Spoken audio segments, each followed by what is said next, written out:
রাষ্ট্রীয় সুশাসন আমরা কথা দিয়েছিলাম, প্রাপ্তিতে নিরাপত্তা প্রাপ্তিতে কোনো ঘুষ দিতে হবে না, এমন একটি রাষ্ট্র আমরা গড়ে তুলব বলে কথা দিয়েছিলাম। যে অধিকার থাকবে, যে যার দল করতে পারবে, কোনো হুমকি ধামকি দেওয়া হবে না।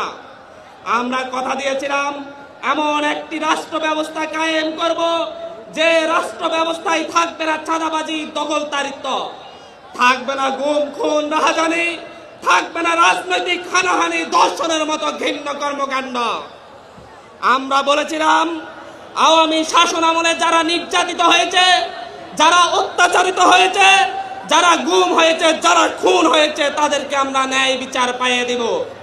আমরা স্বপ্ন দেখেছিলাম, আমরা এই দেশের মানুষকে স্বপ্ন দেখিয়েছিলাম, আমরা যেই স্বপ্ন দেখেছি সেই স্বপ্নে সারথি হয়ে আমাদেরকে সঙ্গ দিয়েছিল পুরো বাংলাদেশের পুরো জাতি।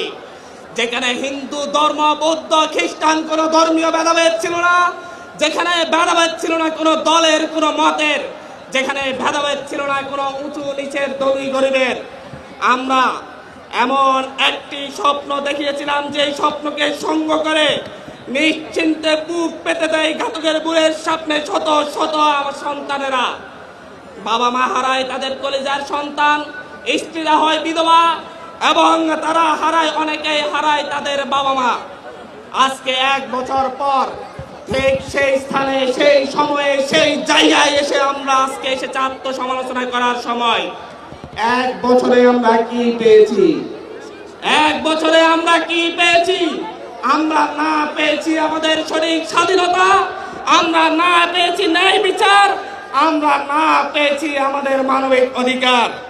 আজকে তাই এখানে দাঁড়িয়ে আমাকে বলতে হচ্ছে, দুঃখের সাথে লজ্জার সাথে বলতে হচ্ছে, আজ আমরা ক্ষমা চেয়ে নিচ্ছি আমার রাষ্ট্র পুনর্গঠনের সেই সেনা অফিসারদের কাছে, তাদের পরিবারদের কাছে, যারা বিডিআর বিদ্রোহের নামে রাষ্ট্রীয় হত্যাযজ্ঞের শিকার হয়েছে। আজকে আমি ক্ষমা চেয়ে যাচ্ছি আমার সেই বোন ফেরানির কাছে, যে 24 ঘন্টারও বেশি সীমান্তের কাঁটাতারে ঝুলেছিল, কিন্তু 1 বছর পার হলেও আমরা তার জন্য ন্যায় বিচারের উদ্যোগ নিতে পারিনি।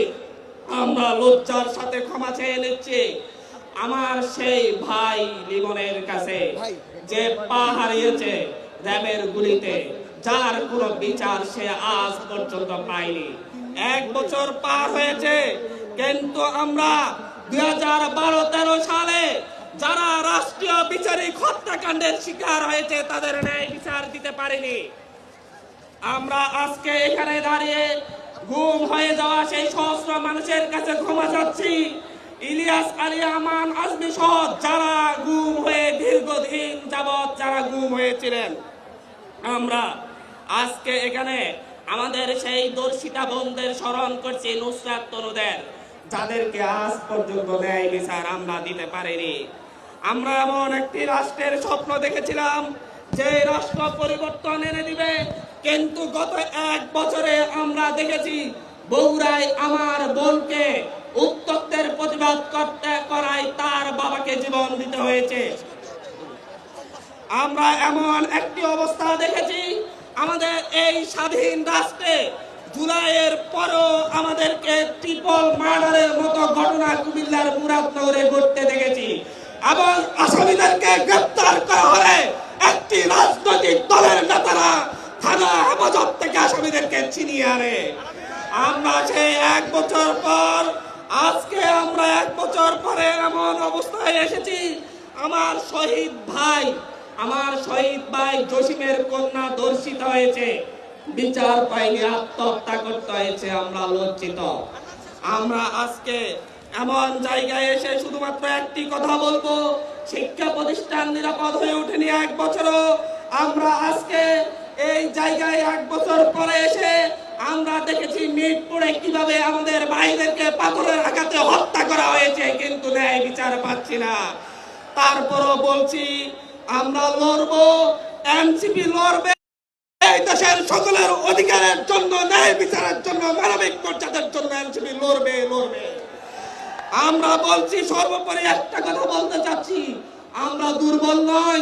এনসিপি দুর্বল নয়, দেশের জন্য, দেশের মানুষের জন্য বুক পেতে দিয়ে লড়াই করব। সর্বোপরি শেষ লাইনে একটা কথা বলবো, জুলাইয়ের 1 বছর পরে এসে আমরা দেখছি আমাদের সেই আবেগের জায়গা সমন্বয়ক বৈষম্য বিরোধী শব্দটাকে বিতর্কিত করার জন্য উঠে পড়ে লেগেছে। এস্টাবলিশমেন্ট আমাদের আবেগকে বিতর্কিত করার চেষ্টা করছে। এখানে দাঁড়িয়ে আমি বলছি, আমি আব্দুল হান্নান মাসুদ, বৈষম্য বিরোধী ছাত্র আন্দোলনের সমন্বয়ক, জুলাই গণঅভ্যুত্থানের সমন্বয়ক। আমি হান্নান মাসুদ কোনো অত্যাচারী সাথে লড়ি নাই। আমাকে এই সমন্বয়ক পরিচয় আমার জন্য গর্বের, বৈষম্য পরিচয় আমার জন্য গর্বের। যারাই বিতর্কিত করার চেষ্টা করবে তাদের বিরুদ্ধে লড়বো ইনশাআল্লাহ।